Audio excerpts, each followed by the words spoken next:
రేవంత్ రెడ్డి గెలవడం చాలా కష్టం, అది గెలవడు.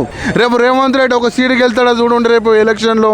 రేవంత్ రెడ్డి గారేమో 117 సీట్లు వస్తాయి అంటున్నారు, కేటీఆర్ గారేమో 7 సీట్లు కూడా రావంటున్నారు. మరి ఎట్లా ఏంది ఇప్పుడు ఉన్న పరిపాలన ఎట్లా ఉంది ఏందంటారు?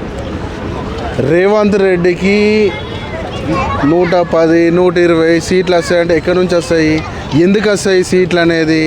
ఆల్రెడీ 6 గ్యారెంటీలు 160 హామీలు ఇచ్చారు. ఒక గ్యారెంటీ ఇచ్చారా, ఒక హామీ ఇచ్చారా? ఇస్తే ఒకటి ఫ్రీ బస్ అని ఒకటి ఇచ్చారు. ఫ్రీ బస్ ఇవ్వడం వల్ల ఏమైనా మహిళలకు ఫ్రీ బస్ అని ఇస్తే ఏమైనా లాభం జరిగిందా? మహిళలు దానివల్ల సంతోషపడుతున్నారా? ఒకటి మంచి జరిగిందనేది ఏమున్నది?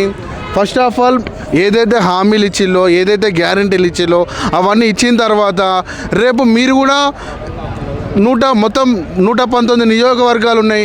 119 నియోజకవర్గాలు మొత్తం మీకే వస్తాయని మీరు అనండి. అర్థమైందా? హామీలు ఇవ్వలేదు, గ్యారెంటీలు ఇవ్వలేదు, ఏమి ఇవ్వకుండా ఇట్లా అని ఎంత అంటారు? రైతు బంధు ఇచ్చిందంట, రుణమాఫీ, రైతు బంధు, ఫ్రీ బస్సు. ఇప్పుడు ఏది ఇప్పుడు ఇచ్చిళ్ళు అని అంటున్నారు.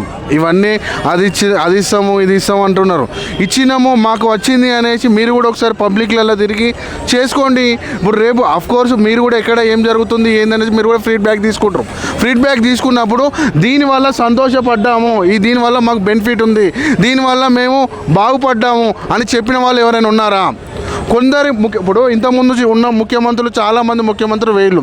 ఆ ముఖ్యమంత్రుల గురించి అడిగితే చెప్తారు ఏ ముఖ్యమంత్రి ఏం చేసిండు ఏందనేది. రేపు రేవంత్ రెడ్డి ఒక సీటుకి వెళ్తాడా చూడండి రేపు ఎలక్షన్లో. అదే చెప్తున్నా కదా, నేనేం చెప్తున్నా, మీరు హామీలు గ్యారెంటీలు అవన్నీ ఇవ్వండి, ఇచ్చిన తర్వాత చెప్పండి. మీరు ఎప్పుడైతే చెప్పారో ఓకే ఇది ఎప్పుడు ఇస్తా అని చెప్పారు, రేపు గెలిచిన 2వ రోజో 3వ రోజో మేము ఇస్తాము చేస్తాము అని చెప్పారు. అప్పుడు ఏంది రేపు ఎలక్షన్ల ముందు ఇస్తే ఎవరేమి ఓటేస్తారు, ఎవరేసి ఎవరు ఇది చేస్తారు? మీరు ఎప్పుడైతే మీరు టైం చెప్పారో ఆ టైంకి ఇది చేయాలి. ఇప్పుడు చాలామంది ఒకసారి మనము రేవంత్ రెడ్డి అంటే ఎవరో తెలియని వాళ్ళు కూడా ఏంది అంటే ఇప్పుడు ప్రస్తుతానికి ఉన్న ముఖ్యమంత్రి ఎవరైతే ఉన్నారో ఆ ముఖ్యమంత్రి వల్ల నష్టపోయినాము, మాది హైడ్రా కూల్చేసిళ్ళు, ఇల్లు కూల్చేసిళ్ళు, మేము ఎంతో లోన్ తెచ్చుకున్నాము, అది చేసినాము, లోన్ తెచ్చుకొని మేము ఇల్లు కట్టుకున్నాము, ఇప్పటి వరకు లోన్లు కూడా తీరలేదు అని ఒక్కొక్కరు ఎంతమంది జనాలు ఇబ్బంది పడుతున్నారు. ఒకసారి మొత్తం చూడండి, ఎక్కడ పడితే అక్కడ పబ్లిక్ కాదు కదన్నా, చుట్టూ ఉన్న 10 జిల్లాల్లో బాగా చేస్తున్నాడు అభివృద్ధి అని చెబుతున్నాడు రేవంత్ రెడ్డి గారు కూడా. 10 జిల్లాల ద్వారానే నాకు 117 వస్తాయని చెబుతున్నాడు. మరి ఎట్లా ఏం చెబుతారు? పల్లెటూరు బాగా చేస్తున్నాడు అంటగా. మీరు పల్లెటూరు గురించి చేస్తున్నారు అని అంటే పల్లెటూరులో కూడా ఎక్కడైనా అంతే ఏది ఉన్నా కూడా. ఇప్పుడు దీని గురించి ఒక ఎగ్జాంపుల్ చెప్తున్నా. నేనేం చెప్తున్నా అంటే తెలంగాణ రాష్ట్రంలో హైదరాబాద్ ఉంది.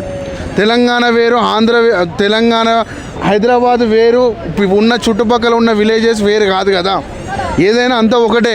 ఏదైనా కూడా ప్రతి ఒక్కరి దగ్గర నుంచి రావాల్సింది ఏం రావాలి? ప్రతి ఒక్కరికి కూడా హైదరాబాద్ అయినా రేపు పల్లెటూరునైనా ఎక్కడి నుంచి అయినా కూడా రావాలి. అర్థమైందా? రేపు ఇప్పుడు ఇక్కడ పల్లెటూరు వాళ్ళు రాలేదా? ఎవరు రాలేదా? పల్లెటూరు వాళ్ళు వచ్చి ఇక్కడ ఎవరు లేరా ఇక్కడ? అవునా? ఓటమికి కేసీఆర్ ఓటమికి కూడా ఇదే కారణం. హైదరాబాద్ ఒక్కటే చూశాడు కాబట్టి హైదరాబాద్ లో గెలిచాడు, మిగతా జిల్లాల్లో ఓడిపోయారు, ఒక్క సీటు కూడా రాలేదు కదా అని చెప్పి విమర్శలు వస్తున్నాయి. మరి దీన్ని ఎట్లా మళ్ళీ అదే గతి పట్టిద్ది అని కళాకారునిగా రేవంత్ రెడ్డి గారు చెబుతున్నారు. మరి దీన్ని ఎట్లా స్వాగతిస్తారు మీరు? అదే అట్లే ఉంది ప్రస్తుతానికి. అదే ఓకేనా? గెలుస్తారంట ఈసారి కూడా రేవంత్ రెడ్డి? రేవంత్ రెడ్డి గెలవడు, కష్టం. రేవంత్ రెడ్డి చెప్తున్నా కదా, రేవంత్ రెడ్డి గెలవడం చాలా కష్టం, అది గెలవడు. ఇక్కడ కూడా గెలవాడు. అందుకు అతను ఫస్ట్ కూడా అతను గెలవాలి అంటే ఎందుకు గెలవాలి అంటే అప్పుడే హామీలు అవన్నీ ఇస్తేనే గెలిచేటోడు. కష్టం గెలవాడు. మీరేమో గెలవడు అని అంటున్నారు, ఆయననేమో 2030 వరకు నేనే సీఎం ఉంటా, ఎవడు నన్ను వదిలేయలేడు అని అంటున్నారు. అరే ఇప్పుడు ఇది ఆయన అన్నంత మాత్రాన ఇది కాదు కదా. ఇప్పుడు రేపు నేను ఒక మంచి సెలబ్రిటీని అవుతా నేను కూడా చెప్పుకున్నంత మాత్రం కాదు కదా. ఇప్పుడు అవన్నీ ఎవరైనా నేనైనా చెప్పుకోవచ్చు, అది అనేది కాదు. ఫైనల్గా ఇప్పుడు రేవంత్ రెడ్డికి చేసిన పనులకి మన కేసీఆర్ చేసిన పనులకి తేడా ఏంటి? ఇప్పుడు కేసీఆర్ అన్నప్పుడు వాస్తవంగా ఆయన ఒక 10 సంవత్సరాలు సీఎంగా పనిచేసిండు.